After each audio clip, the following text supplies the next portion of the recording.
Baik, Bapak dan Ibu yang saya hormati, untuk narasumber berikutnya adalah Kepala BPS yang akan menyampaikan materi dengan topik perkembangan inflasi sepanjang tahun 2022. Waktu 10 menit kami persilakan kepada Kepala BPS. Silakan.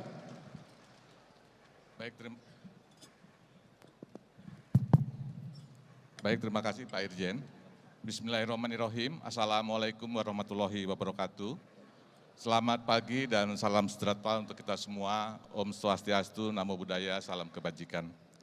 Yang terhormat para Menteri Koordinator dan para Menteri Kabinet Indonesia Maju, Gubernur Bank Indonesia, Panglima TNI dan Kepolisian Republik Indonesia, Jaksa Agung Republik Indonesia, para kepala lembaga pemerintah, para kepala daerah, gubernur, bupati, wali kota, serta jajaran Forkopimda, serta rekan-rekan kepala BPS provinsi dan kabupaten kota di seluruh Indonesia.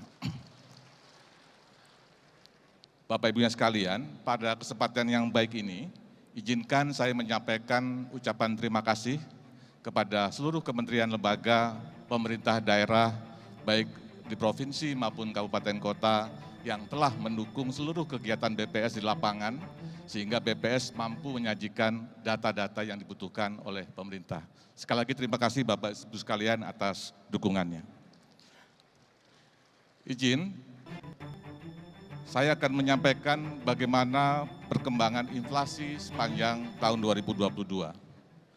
Hal ini menjadi penting untuk kita ketahui melihat penyebab inflasi kita sepanjang tahun 2022.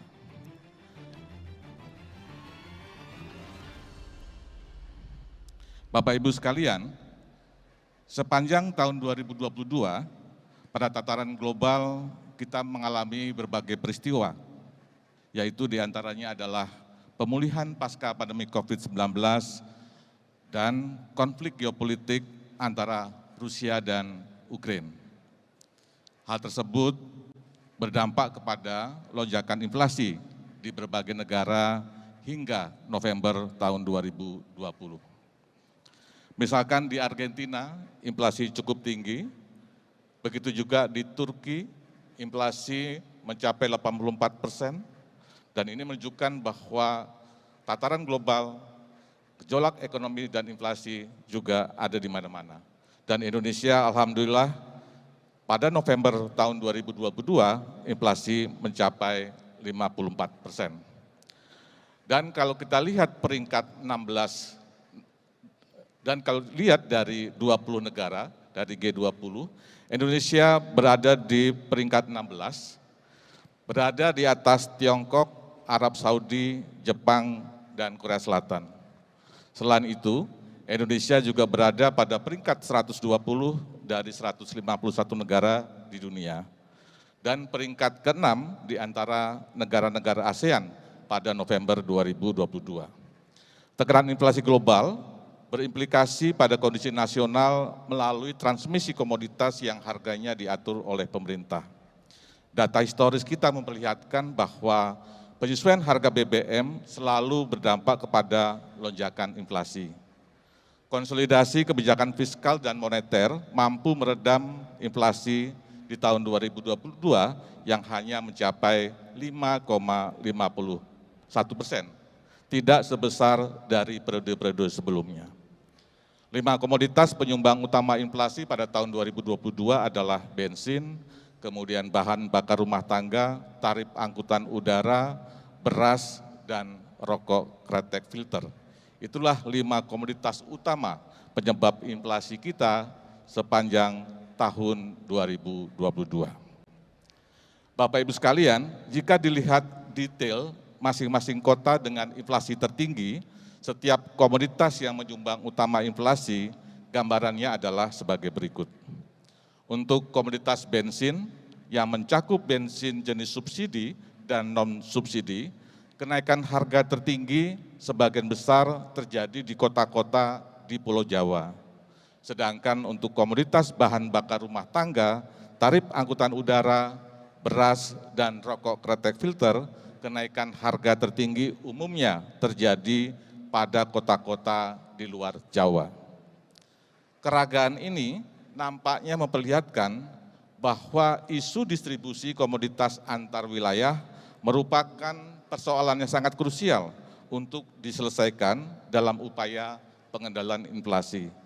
Karena hal itu berdampak pada disparitas yang cukup lebar antar wilayah, khususnya antar kota-kota yang ada baik di Pulau Jawa maupun di luar Jawa. Selanjutnya, Bapak Ibu sekalian, untuk mendapatkan gambaran secara utuh bagaimana perkembangan inflasi sepanjang tahun 2022, jika kita lihat secara spasial. Tadi saya sampaikan bahwa secara nasional inflasi kita mencapai 5,51%, dan kalau kita perhatikan secara spasial, terdapat 85 kota yang mengalami inflasi di atas target pemerintah di tahun 2022. Sebanyak 60 kota memiliki tingkat inflasi bahkan di atas inflasi nasional. Kalau kita lihat per pulau, Bapak Ibu sekalian, untuk Pulau Sumatera, komoditas penyumbang utama inflasi adalah diantaranya bensin, beras, dan tarif angkutan udara. Sementara itu di Pulau Jawa penyumbang inflasinya adalah beras dan bahan bakar rumah tangga. Sedangkan untuk Bali Nusra penyumbang inflasinya adalah bensin, rokok kretek filter, dan tarif angkutan. Sedangkan untuk wilayah Kalimantan penyebab inflasinya adalah bahan bakar rumah tangga dan rokok kretek filter. Sedangkan untuk di Pulau Sulawesi, penyumbang inflasi utamanya berasal dari bensin, tarif angkutan udara, dan beras. Kemudian di pulau yang terakhir, Maluku, Papua, kita bisa melihat bahwa penyebab inflasi di Maluku, Papua adalah berasal dari tarif angkutan udara, bensin, dan bawang merah. Demikian Bapak Ibu sekalian, bagaimana perkembangan inflasi secara nasional dan secara regional. Namun sebagai penutup saya ingin menyampaikan sebagai kesimpulan bahwa komoditas utama penyumbang inflasi secara nasional dan regional adalah yang pertama karena harga yang diatur oleh pemerintah yaitu bensin, bahan bakar rumah tangga, tarif angkutan udara, dan rokok kretek filter, serta komoditas pangan yaitu beras. Koordinasi yang kuat antara kebijakan fiskal dan moneter di tahun 2022 mampu meredam tekanan inflasi nasional pada tingkat yang moderat. Namun demikian, menghadapi tahun 2023, kita harus tetap waspada mengingat kondisi global yang masih penuh dengan ketidakpastian. Memperkuat ekonomi domestik menjadi pilihan utama untuk dapat mengendalikan inflasi nasional dan regional. Selain itu, keputusan penyesuaian harga komoditas yang diatur pemerintah serta manajemen stok dan distribusi komoditas pangan strategis harus dilakukan secara cermat, mengingat hal tersebut merupakan faktor penentu inflasi kita baik di tingkat nasional dan regional. Demikian Bapak Ibu sekalian saya sampaikan, mudah-mudahan informasi ini bermanfaat bagi kita semua. Terima kasih, wassalamualaikum warahmatullahi wabarakatuh. Terima kasih Bapak Kepala BPS yang telah memanfaatkan waktu persis 10 menit. Sekali lagi aplaus untuk beliau.